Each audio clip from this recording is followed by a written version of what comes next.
बोला तुम्हें मुझे चाय और कॉफी सर्व करने के लिए? क्या तुम चाहते हो कि वहां पर लोग तुम्हें रिएक्ट किया? नहीं, आई एम सॉरी, मैं ये सब नहीं ले सकती हूँ। और अपनी बकवास बंद करो। कोई बात नहीं, वैसे भी यही सच है, तुम मेरी बीवी हो और तुम मुझे जो मन चाहे बोल सकती हो, नक्श ने कैजुअली कहा। अच्छा, तो फिर चलो चलते हैं। अनिका ने मुस्कुराते हुए नक्श का हाथ पकड़ा और उसके बाद दोनों शॉपिंग के लिए निकल गए। भले ही आज नक्श के पास पैसों की कोई कमी नहीं थी, लेकिन पिछले कुछ सालों में जो कुछ भी हुआ उससे नक्श की लग्जरी कपड़े पहनने की आदत चली गई थी। उसे रोड साइड से कपड़े लेना बहुत पसंद था, इसलिए नहीं क्योंकि वो सस्ते होते हैं, बल्कि इसलिए क्योंकि वो पहनने में बहुत कंफर्टेबल होते हैं। शॉपिंग करते समय अनिका की आंखें पूरे समय नक्श पर ही गड़ी हुई थी। उसके पास लग्जरी कपड़े लेने के अलावा और कोई चारा नहीं था, इसलिए उसने अपने लिए 2 शर्ट और 3 कोट पसंद किए। मैडम, इन कपड़ों का कितना बिल हुआ? हेल्पलेस होते हुए नक्श ने स्टाफ से पूछा। स्टाफ ने नक्श को ऊपर से नीचे तक देखा और फिर कड़क अंदाज में कहा, 40,000। कैश या कार्ड? गहरी सांस लेते हुए नक्श ने अपने दिल में हो रहे दर्द को छुपाया और धीमी आवाज में कहा, 1 मिनट। अचानक से अनिका ने नक्श का हाथ पकड़ा और बोली, हमारी शादी को इतने साल हो गए, लेकिन मैंने आज तक तुम्हारे लिए कभी कुछ नहीं खरीदा, तो क्यों ना इस बार मैं इनिशिएटिव उठाऊं? ये सुनते ही नक्श के चेहरे पर मुस्कान आ गई थी। क्यों नहीं? अगले दिन सूरज की पहली किरण आने से पहले ही लाहौटी परिवार ने नक्श और अनिका को पिक करने के लिए गाड़ी भिजवा दी थी। 2 घंटे बाद 10 से भी ज्यादा महंगी कार्स डेस्टिनेशन के बाहर जाकर रुकी। क्या यही वो जगह है जहां पर तुम लोग विला बनाने वाले हो? कार से बाहर निकलते ही नक्श चौंक गया और धीमी आवाज में अनिका से सवाल किया। हाँ, इस जगह को खरीदने के लिए हमने 300 करोड़ रुपए खर्च किए हैं, और ये तो सिर्फ जमीन है। जिस भी परिवार को जितने विला बनाने हैं उसका अलग से 6 से 7 करोड़। मुस्कुराते हुए अनिका ने जवाब दिया। अनिका की बात सुनकर नक्श ने धीरे से अपना सर हिलाया। वो देखकर ही बता सकता था कि ये जगह सही नहीं है। उस जगह से थोड़ी ही दूर पर एक बड़ी सी नदी बह रही थी और ऐसा लग रहा था जैसे ये जगह उस नदी की गोद में समाई हुई है। हालांकि वो जगह नदी से काफी ऊपर थी, लेकिन वास्तु के हिसाब से नक्श को ये अपशगुन लग रहा था। उसी समय अचानक से एक आवाज सुनाई दी। अरे नक्श, तुम यहाँ पर क्या कर रहे हो? मुझे लगता है कि अनिका स्पेशली तुम्हें यहाँ लेकर आई है जिससे तुम हमारी दुनिया देख सको। मैम्बो अंकल ने नफरत की नजर से नक्श को देखते हुए कहा। हालांकि अनिका का करंट स्टेटस अब काफी बढ़ गया था, लेकिन मैम्बो अंकल के लिए नक्श अभी भी यूजलेस दामाद ही था। वैसे भी उनकी नजर में स्टेटस अनिका का बदला था, नक्श का नहीं। वो नक्श की इज्जत करने का सोच भी कैसे सकते हैं? अरे नवीन, क्या यही है तुम्हारे परिवार का यूजलेस दामाद जिसके बारे में तुम बता रहे थे? कपड़े तो बुरे नहीं है, मानना पड़ेगा कि तुम्हारा दामाद तो पूरी तरह से अपनी बीवी के पैसों पर अय्याशी कर रहा है। लेकिन अगर ये जावेरी परिवार का दामाद है तो हमारे इवेंट में पार्टिसिपेट कैसे कर सकता है? दूसरे परिवार के लोग जो अभी अभी वहां पहुंचे थे या पहुंच रहे थे, उन्होंने नक्श के बारे में डिस्कस करना शुरू कर दिया था। ऑब्वियस सी बात है, अपनी बीवी के आगे पीछे घूम रहा है जिससे फ्री का सब कुछ मिल जाए। नफरत दिखाते हुए मैम्बो अंकल ने कहा, वरना इसकी इतनी औकात कहाँ कि हम जैसे अमीरों की कैंपिंग का हिस्सा बन सके। ये सुनते ही वहां मौजूद सभी लोग जोर जोर से हंसने लगे। नक्श ने कड़क अंदाज में मैम्बो अंकल की ओर देखा, लेकिन उसके बाद वो शांत हो गया। मैम्बो अंकल की बात पर वो इतना ध्यान नहीं देना चाहता था, लेकिन अनिका बिल्कुल भी खुश नहीं थी। तुरंत ही उसने कहा, मैम्बो अंकल, आप कहना क्या चाहते हैं? यहाँ पे सब मजे करने आए हैं और आपको ये सब सोच रहा है? अगर आपको लड़ाई करनी है तो शौक से कीजिए, लेकिन बाद में मुझे मत बोलना कि मैंने आपको चेताया नहीं था। अनिका सही कह रही है चाचा जी, आपको कम बोलना चाहिए। दूसरों के सामने अपने ही परिवार का मजाक बना रहे हैं आप। पल्लवी ने मैम्बो अंकल को रिमाइंड करवाया। साथ ही साथ उसने नक्श की ओर देखा और हल्का सा अपना सर हिलाया। गुस्से से मैम्बो अंकल ने अपना सर घुमाया और दूसरी तरफ देखने लगे। उस समय लोगों ने अपने टेंट्स लगाना शुरू कर दिया था। सभी परिवार में कुछ जवान लड़के और जवान लड़कियां थी। ऑफ कोर्स उन्हें काम करने की कोई जरूरत नहीं थी।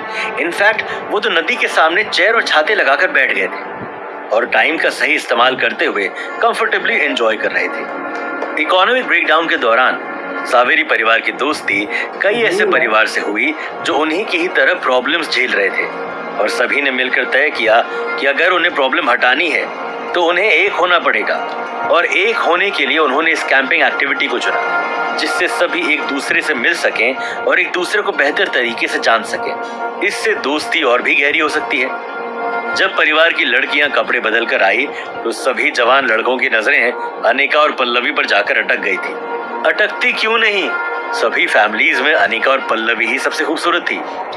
तभी अचानक से एक लड़का अनिका के सामने जाकर खड़ा हो गया और बोला, हेलो अनिका, मेरा नाम टॉमी सिंह है। I belong to the Singh family. अपने परिवार की तरफ इशारा करते हुए उस लड़के ने कहा, मैंने आपके बारे में बहुत सुना है। फाइनली आज आपसे मुलाकात भी हो गई। शायद मेरी किस्मत अच्छी है। जैसे ही उस लड़के ने अपना इंट्रोडक्शन दिया, नक्श जो पानी पी रहा था, अचानक से उसके मुंह से सारा पानी बाहर आ गया और उसने हंसते हुए कहा, क्या नाम है तुम्हारा? तुम्हें ये नाम किसने दिया? वेरी फनी यूजलेस दामाद, तुम्हें किस बात पर इतनी हंसी आ रही है? गुस्से से टॉमी ने नक्श की ओर देखकर कहा, कुछ नहीं। नक्श ने अपना हाथ हिलाते हुए कहा, हालांकि नक्श अभी भी अपनी हंसी को रोक नहीं पा रहा था। क्या मजाक है ये? तुम फिर से मुझ पे हंस क्यों रहे हो? तुम्हें क्या लगता है कि ये सब करने से मुझे फर्क पड़ेगा? भले ही टॉमी के मुंह से ये शब्द बाहर आए, लेकिन उसके अंदाज को देखकर साफ पता चल रहा था कि उसे कितना फर्क पड़ रहा है। लेकिन हमारे नक्श को उसकी बात से कोई फर्क नहीं पड़ा। नक्श तो अभी भी हंस रहा था। टॉमी ने कड़क अंदाज में चिल्लाते हुए कहा, तुम मुझ पर हंस क्यों रहे हो? अरे चिल करो यार, बस मुझे लगता है कि तुम्हारा नाम थोड़ा फनी है, नक्श ने मुस्कुराते हुए कहा। ये सुनकर सभी मन ही मन टॉमी का नाम बड़बड़ाने लगे और बहुत जल्द ही सभी जोर जोर से हंसने लगे थे। तुम अपनी मौत को बुलावा दे रहे हो, टॉमी ने अपने शर्ट की दोनों स्लीव्स को ऊपर करते हुए कहा। इससे पहले कि टॉमी नक्श पर अटैक करता, अचानक से अनिका बीच में आ गई और बोली, मिस्टर टॉमी सिंह, अपने गुस्से को शांत रखिए। यहाँ पर सब मजे करने आए हैं। मुझे फालतू में यहाँ पर कोई बहस या लड़ाई नहीं चाहिए। जब अनिका बोल रही थी तब टॉमी उसी को देख रहा था और उसकी बात सुनकर अचानक से उसे ऐसा लगा जैसे उसका गुस्सा छू मंतर हो गया हो। लेकिन नक्श को वो इतनी आसानी से कैसे जाने देता? कड़क अंदाज में उसने नक्श की ओर देखते हुए कहा, है अनिका की वजह से मैं तुझे आज छोड़ रहा हूँ, काबू में रह। अगर आज अनिका नहीं होती तो तेरी दोनों टांगे तोड़ देता। ये सुनते ही नक्श नफरत की नजर से उसे देखने लगा। नक्श को बहुत अच्छे से याद था कि जब थोड़ी देर पहले मैम्बो अंकल ने उसका मजाक बनाया था, तब हंसने वाले लोगों में टॉमी भी था और वो सभी के कंपैरिजन में बहुत जोर से हंसा था। अब जब वो अनिका के सामने अपनी हेकड़ी दिखाने की कोशिश कर रहा था, तो भला नक्श उसे कैसे जाने देता? उसी समय भीड़ की नजर सामने से आ रही दो खूबसूरत लड़कियों पर पड़ी और सभी लड़कों के एक्सप्रेशंस अचानक से बदल गए। नक्श के एक्सप्रेशन भी पूरी तरह से बदल गए जब उसने अपने सामने ऑफिसर अवंतिका और मिस जूली को देखा। अवंतिका और मिस जूली सीधा नक्श की तरफ बढ़े और ये देखकर वहां मौजूद सभी लोग एकाएक शॉक्ड रह गए। मैंने एक्सपेक्ट नहीं किया था कि तुम मुझे यहाँ मिलोगे, मिस जूली ने मुस्कुराते हुए नक्श को देखकर कहा। किन्हीं कारणों से जब अनिका ने नोटिस किया कि मिस जूली नक्श को घूर रही है, तो अंदर ही अंदर वो कुछ ज्यादा ही अनकंफर्टेबल फील कर रही थी। हाँ, मैंने भी एक्सपेक्ट नहीं किया था। पहले क्यों नहीं बताया? एटलीस्ट कॉल कर लेते। दरअसल मैं तो भल्ला फैमिली की वजह से आई हूँ। ये बोलते हुए अवंतिका ने अपना एक हाथ कमर पर रखा और इसी के साथ उसका सुडौल शरीर और भी ज्यादा निखर गया। नक्श की आंखें उसके शरीर से हटने का नाम ही नहीं ले रही थी। जब अवंतिका ने महसूस किया कि नक्श की नजरें उसकी छाती पर हैं, तो अचानक से उसका चेहरा लाल हो गया। साथ ही साथ उसे गुस्सा भी आया और उसने इनडायरेक्टली मिस जूली की ओर देखते हुए कहा, कुछ दिन पहले मैंने किसी से कहा था कि अगर उसने मुझे उस तरह से देखा तो मैं उसका मुंह नोच लूंगी। ये सुनते ही नक्श ने अपनी नजर अवंतिका से हटा ली थी, लेकिन अनिका की आंखों में अलग ही लेवल का डाउट नजर आने लगा था। ये सारा कॉन्वर्सेशन सुनकर सभी लोग पूरी तरह से शॉक्ड थे। किसी ने नहीं सोचा था कि जावेरी खानदान के यूजलेस दामाद के कनेक्शंस मिस जूली और ऑफिसर अवंतिका जैसी खूबसूरत लड़कियों के साथ होंगे। उसी समय अलंकार भल्ला बीच में टपक पड़ा और अवंतिका के सामने जाकर बोला, अवंतिका, शायद तुम्हें पता नहीं, लेकिन अनिका अब जावेरी परिवार की सबसे इम्पोर्टेंट मेंबर है और अपनी बीवी की वजह से ही तो आज नक्श इस कैंपिंग में आ पाया। वरना वो कहाँ और हम कहाँ। ये बोलने के बाद अलंकार नफरत की नजर से नक्श को घूरने लगा। तुम किस बारे में बात कर रहे हो? तुम्हें यहाँ का माहौल ऑकवर्ड करना है जिससे तुम बेहतर फील कर सको, है ना? ये बोलते हुए अवंतिका बिल्कुल भी खुश नजर नहीं आ रही थी। अवंतिका की नजर में नक्श अब एक बहादुर और निडर हीरो था, यहाँ मौजूद बिगड़े हुए अमीरों से कई गुना ज्यादा ताकतवर। अवंतिका, तुम इसके बिहाफ पर क्यों बोल रही हो? तुम्हें तो मेरी तरफ होना चाहिए। एंग्शियस होते हुए अलंकार ने कहा। मैं यहाँ किसी की साइड नहीं ले रही हूँ, बस वही बोल रही हूँ जो सही है। और अगर तुमने अपनी ये सारी हरकतें बंद नहीं की तो आगे से मुझे कहीं पर भी बुलाने की कोई जरूरत नहीं है। कड़क अंदाज में अवंतिका ने अलंकार को देखते हुए कहा। ये सुनते ही अलंकार अचानक से शांत थे। अच्छा अवंतिका, जैसा तुम कहोगी मैं वैसा ही करूंगा। हालांकि अलंकार ने ये कहा, लेकिन उसके बाद भी वो नक्श को टफ लुक दे रहा था। उसी समय अलंकार के पापा जीवराज भल्ला वहां आए। जो कुछ भी चल रहा था उसका उन्हें कोई आइडिया नहीं था। वो तो एक अनाउंसमेंट करने आए थे। इस कैंपिंग ट्रिप पर आने के लिए मैं आप सभी को थैंक्स कहना चाहता हूँ। अगर लाहौटी परिवार और जावेरी परिवार नहीं मानते तो ये कैंपिंग ट्रिप कभी हो ही नहीं पाता। मुझे और कुछ नहीं कहना, बस मजे करो, लेकिन ध्यान से। और ये जगह बहुत ही साफ है, इसलिए कोई भी इसे गंदा करने की कोशिश ना करे। सामने नदी है जहां से हमें पीने के लिए पानी भी मिलेगा और खाने के लिए मछलियां भी। ध्यान रहे कि हम यहाँ पर कैंपिंग के लिए आए हैं, इसलिए पूरी तरह से हम शिकार पर ही निर्भर हैं। हमें ग्रुप्स में खाने और पानी का इंतजाम करना है। हमें शिकार पर जाना है। बाहर से हम सिर्फ ड्रिंक्स और स्नैक्स लेकर आए हैं। अब अगले 7 दिन तक हमें इसी शेड्यूल के साथ काम करना है।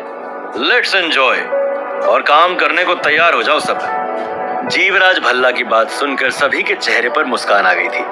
कैंपिंग के लिए सभी एक्साइटेड थे। वहां पर सभी लोग वेल्दी फैमिली से थे, इसलिए उनके लिए खाना पीना और मजे करना यही तो जिंदगी थी। ऊपर से वो कैंपिंग एक्टिविटी कर रहे थे, यानी रोस्टेड या स्ट्यूड खाना। वाह, उसका स्वाद भी लाजवाब होता है।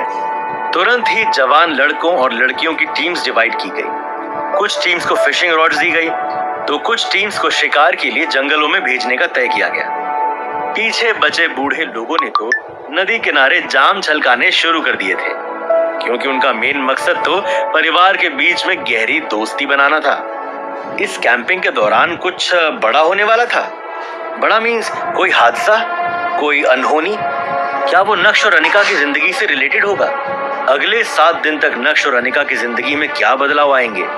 क्या जावेरी परिवार को बाकी परिवार से दोस्ती का कोई फायदा मिलेगा, या फिर इस कैंपिंग से पूरी कहानी बदलने वाली थी? जानने के लिए सुनिए इंस्टा एम्पायर ओनली ऑन